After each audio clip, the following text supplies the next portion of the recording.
personne.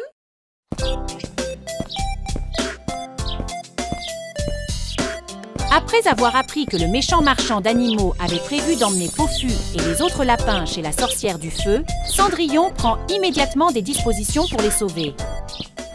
Où se situe la grotte du volcan? C'est sous le grand volcan. C'est un endroit dangereux. Je ne savais pas qu'une sorcière vivait là. La sorcière du feu vit sous terre. C'est pourquoi le marchand d'animaux attrape des lapins et les lui apporte. Comment sais-tu tout ça? Nous, les corneilles, sommes une grande famille. Alors quand l'une d'entre nous apprend quelque chose, nous en entendons toutes parler. Cendrillon était inquiète pour Pofu et ses amis.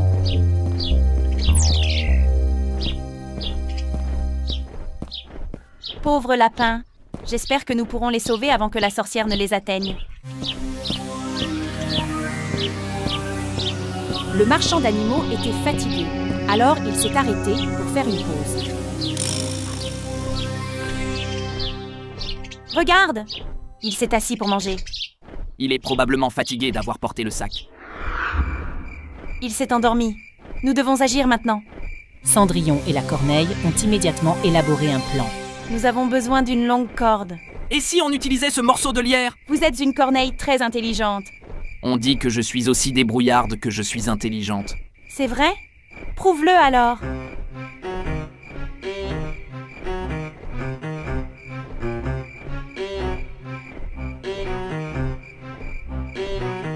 Ouais, bien joué.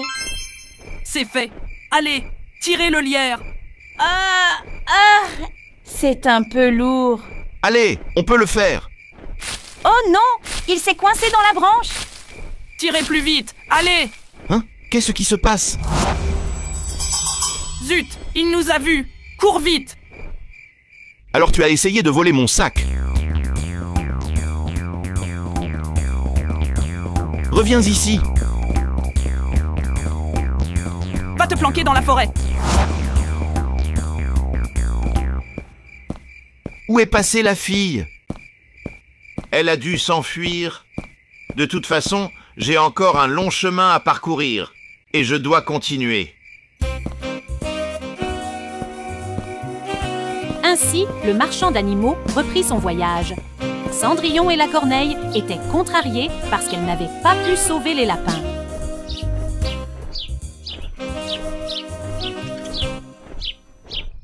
Il n'y avait pas grand-chose à faire pour les sauver. Malheureusement. Alors, quel est votre plan maintenant? Nous allons suivre l'homme et chercher une nouvelle opportunité.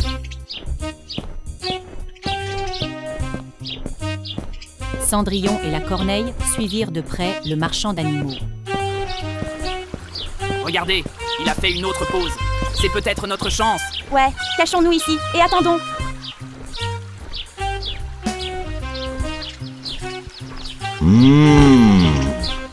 Quelle belle figue. Elles ont l'air délicieuses.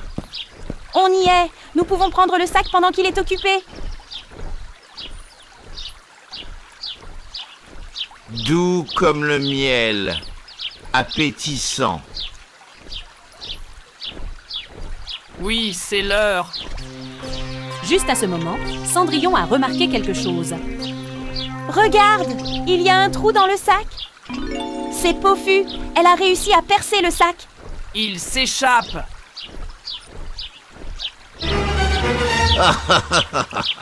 Vous pensiez pouvoir vous échapper, les petits? Hélas, il les a attrapés. Ok, essayez de sortir maintenant. Aïe, l'homme est furieux.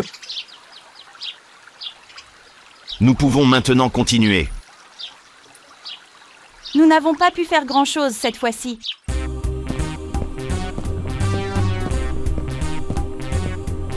Finalement, le marchand d'animaux a atteint sa destination. Et bien sûr, Cendrillon et la corneille étaient juste derrière lui. Oh mon Dieu! Quel endroit horrible! C'est la grotte du volcan. L'entrée du royaume souterrain est ici. Nous sommes arrivés au bout du chemin. Les lapins, vous allez bientôt rencontrer votre nouveau propriétaire. Il est entré dans la grotte. Entrons! Au moment où Cendrillon et la Corneille s'apprêtaient à entrer dans la grotte, quelqu'un apparut devant elle.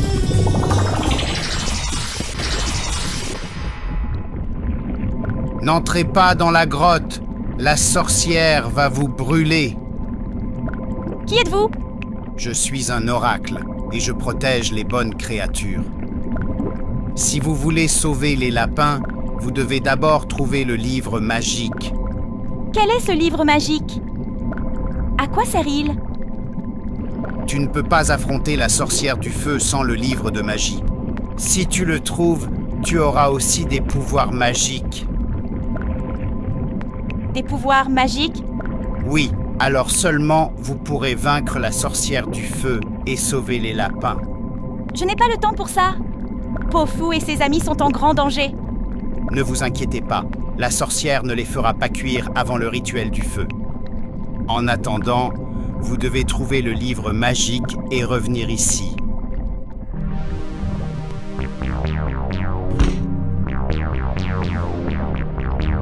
La sorcière du feu était une sorcière effrayante aux yeux rouges et aux cheveux flamboyants. Le marchand d'animaux est sorti!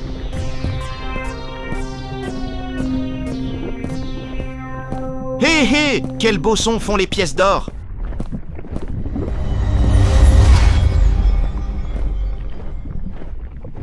Oh non! Il a déjà vendu les lapins à la sorcière.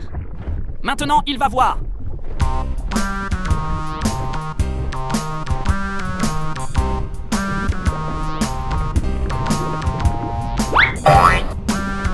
Ouch!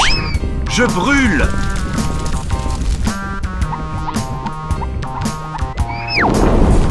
Mon or! Non! Mes pièces d'or ont disparu! Il l'a mérité.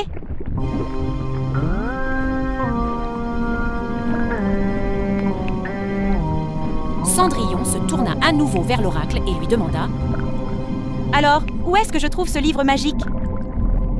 Au pays des géants verts, il y a là un arbre sage qui t'aidera. Mais comment reconnaîtrais-je l'arbre sage? Il a un large tronc et des branches couvertes de lierre. Tu dois juste faire très attention. Cet endroit est dangereux. Tu viens avec moi, Corbeau? J'ai toujours voulu voir le pays des géants verts.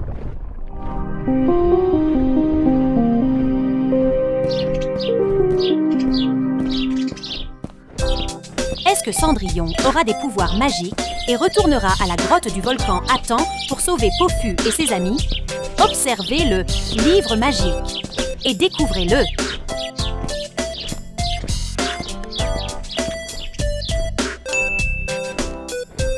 Il était une fois, par un matin très calme,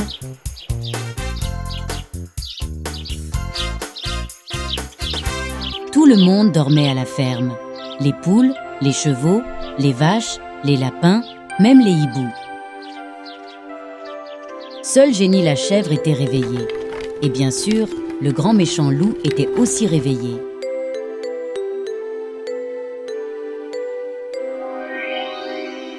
Oh non, ça ne marche pas! Mais je ne vais pas abandonner!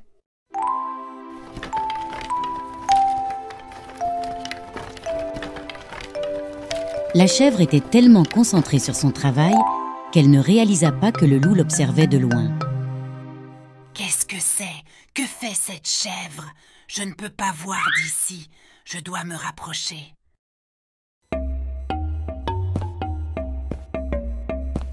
Je vais m'approcher furtivement de lui maintenant.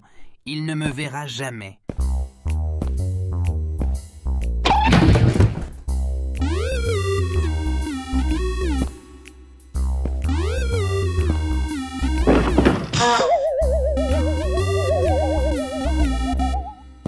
Oh, salut le loup! Qu'est-ce que tu fais ici? Rien, je passais juste par là. Qu'est-ce que tu fais? Je suis en train de créer une machine à ballon. Si tu souffles de l'air de ce côté de l'engin, une bourrasque d'air arrive de l'autre côté, assez puissante pour gonfler 10 ballons.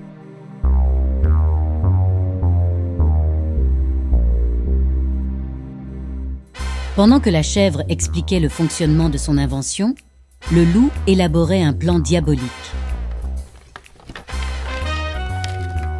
Si la machine fonctionnait comme la chèvre la décrivait, le loup l'utiliserait pour souffler toutes les pommes de l'arbre de son voisin, afin qu'elles tombent dans son jardin. Mais pour cela, il devait distraire la chèvre.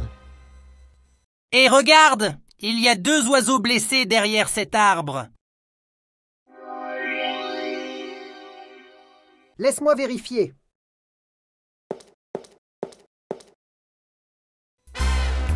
Le loup prit la machine et s'enfuit.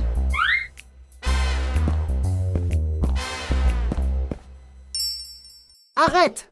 Le loup, attends, ça ne marche pas. Je ne l'ai pas encore terminé. Ha ha ha! Tu ne peux pas me tromper.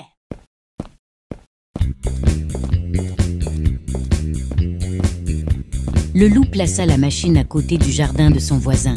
Il prit une profonde inspiration. Ce n'est pas terminé. Je ne l'avais pas dit. Regarde ce que tu as fait.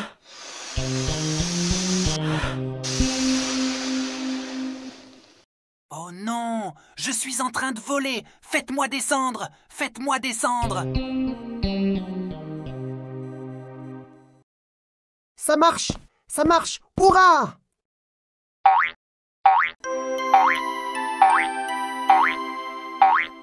Je suppose que ça marchait depuis le début, mais je soufflais du mauvais côté de la machine.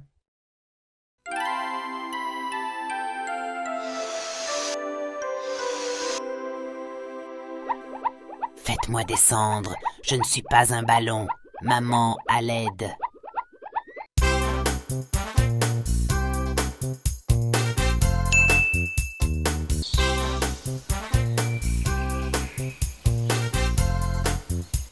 Les 7 petites chèvres marchaient joyeusement vers l'école tous les matins. Ils se tenaient la main en marchant vers l'école.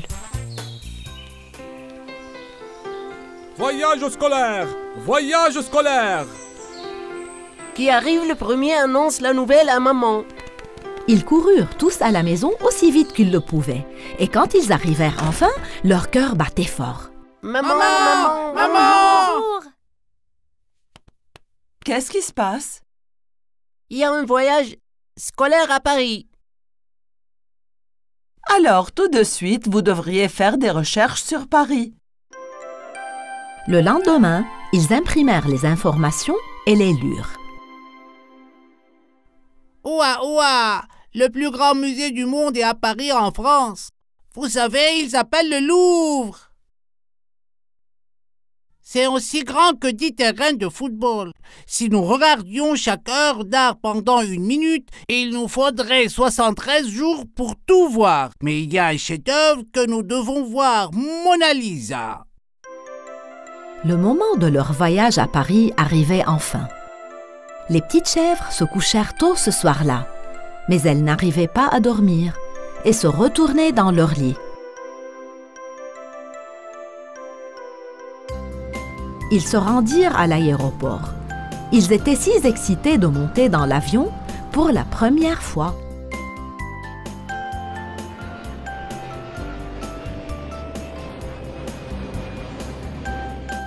Le vol se déroulait sans incident. Les élèves discutaient.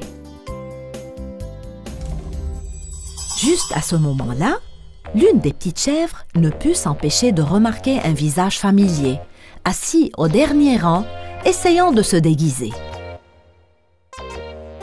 Quand elle regarda de plus près, elle réalisa que c'était le méchant loup. Il portait une fausse moustache et des lunettes, mais ses longues oreilles et ses dents pointues le trahissaient.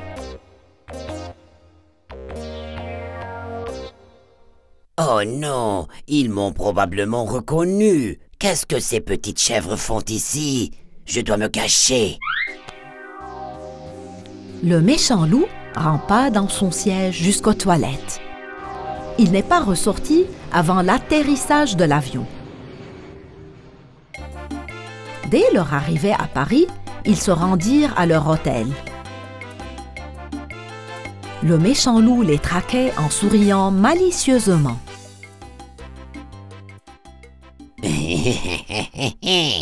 Donc nous nous rencontrons à nouveau, petite chèvre. Amusez-vous tant que vous le pouvez. Qui rira bien rira le dernier.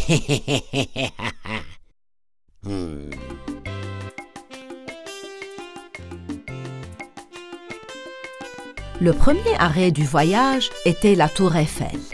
Il se tenait sous la tour, la bouche ouverte à cause de la hauteur de la tour.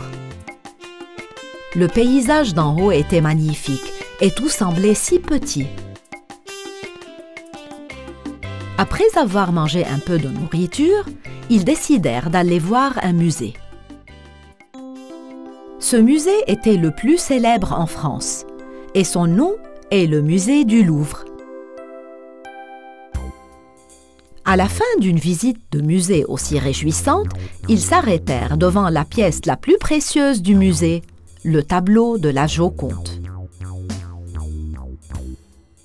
Le méchant loup utilisa la foule à son avantage pour s'approcher encore plus près des petites chèvres.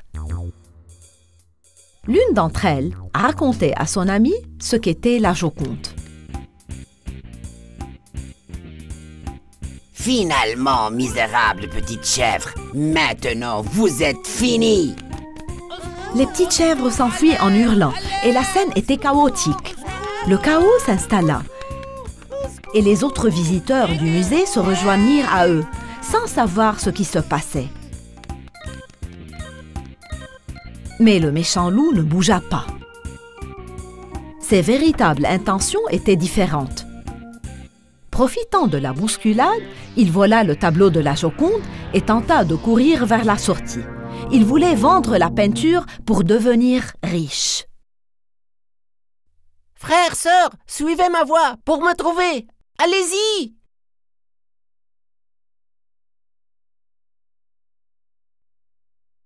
Il voulait nous utiliser pour faire diversion et voler ce précieux tableau. Qu'est-ce que le loup déteste le plus? Alors donnons-lui un bain. Votre lance-pierre est avec vous? Très bien alors. Écoutez ce qu'on va faire. Nous allons attendre que je joue les jours et on rattrape les jours. Après qu'ils eurent fini d'échafauder leur plan, deux petites chèvres coururent après le loup. La chèvre qui avait le lance-pierre l'utilisa pour tirer une bille sur les arroseurs automatiques du couloir où le loup courait. Les arroseurs se déclenchèrent dès que la bille les toucha. Le loup fut pris par surprise. Qu'est-ce qui se passe? Pas possible, d'où vient toute cette eau? Je déteste être mouillé. L'autre bille provenant du lance-pierre déclencha un autre arroseur. Le sol était inondé. Le méchant loup glissa et tomba au sol, ainsi que le tableau. Quand ils sont retournés dans leur ville, leur mère et les habitants étaient si fiers d'eux. Ils ont porté les petites chèvres sur leurs épaules jusqu'à l'école.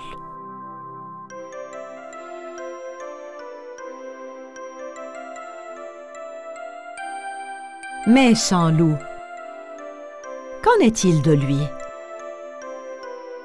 Au début, il est resté à l'hôpital pendant un bon moment.